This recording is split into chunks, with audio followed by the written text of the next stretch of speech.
Good morning, and I want to speak to you this morning about entering into the rest of Yahuwah. You know, there's a lot of believers today are very anxious about things and fretful, and the Scripture teaches us that if we keep our mind on Him, He will keep us in perfect peace, whose mind is stayed on Him. Of course, it's talking about the Creator Yahuwah. You'll find that in Isaiah chapter 26, verse 3, I believe.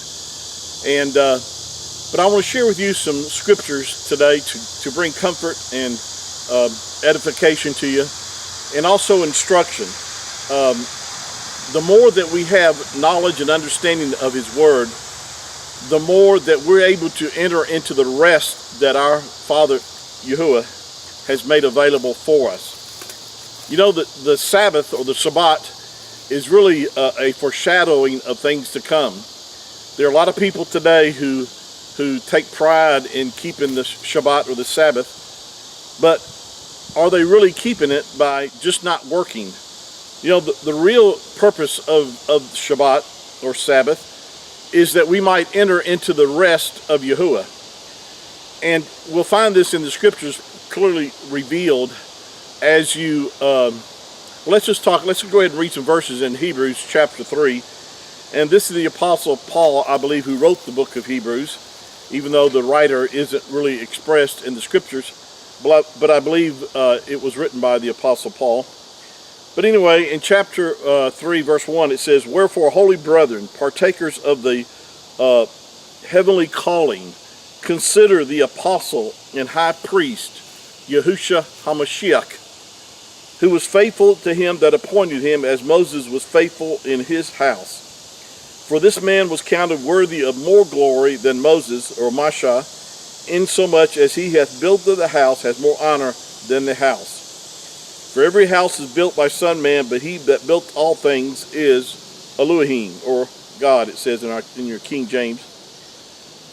And it says, if you skip down, it says in verse 8, it says, "Harden not your hearts as in the provocation, in the wilderness, in the day of temptation, when your fathers tempted me and proved me and saw my works 40 years. Wherefore I was grieved with that generation and said, They do always err in their heart, and they have not known my ways. So I swear in my anger, they shall not enter into my rest. Take heed, brethren, lest there be in any of you an evil heart of unbelief in departing from the living Elohim. But exhort one another daily while it is called today, lest any of you be hardened through the deceitfulness of sin. For we are partakers of Mashiach, if we hold the beginning of our confidence steadfast unto the end.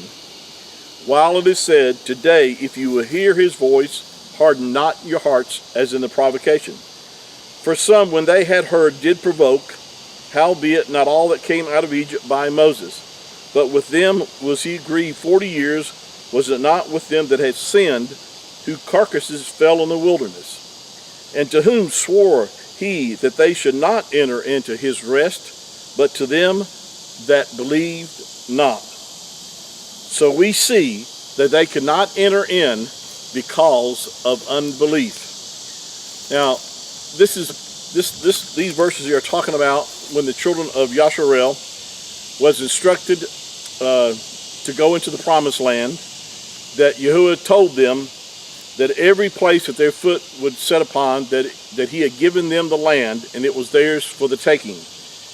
He also sent out 10 spies to spy out the land before they went. Joshua and Caleb came back with a good report. They said, yes, there's giants in the land, and yes, it's flowing with milk and honey, just like Yahuwah told us. And they came back with a good report, the scripture says.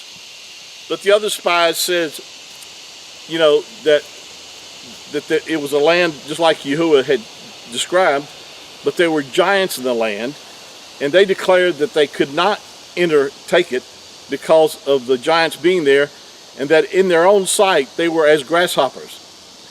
And Yahuwah was so angry because they did not believe what he told them, that they wandered in the wilderness for 40 years until they all died off, those that did not believe the word of Yahuwah. But only Joshua and Caleb were the only two out of the original that were allowed to enter into the promised land. Of course, the children and the offspring of those that perished because of their unbelief were allowed to enter in. Now, this is written for an example to us, that we might understand that we should fall after the same example of unbelief. And what this is making reference to, of course, is everything that our Creator has stated in His Word. He demands that we have faith in His Word. The Scripture says in Hebrews chapter 11, verse 6, "But without faith it's impossible to please Him.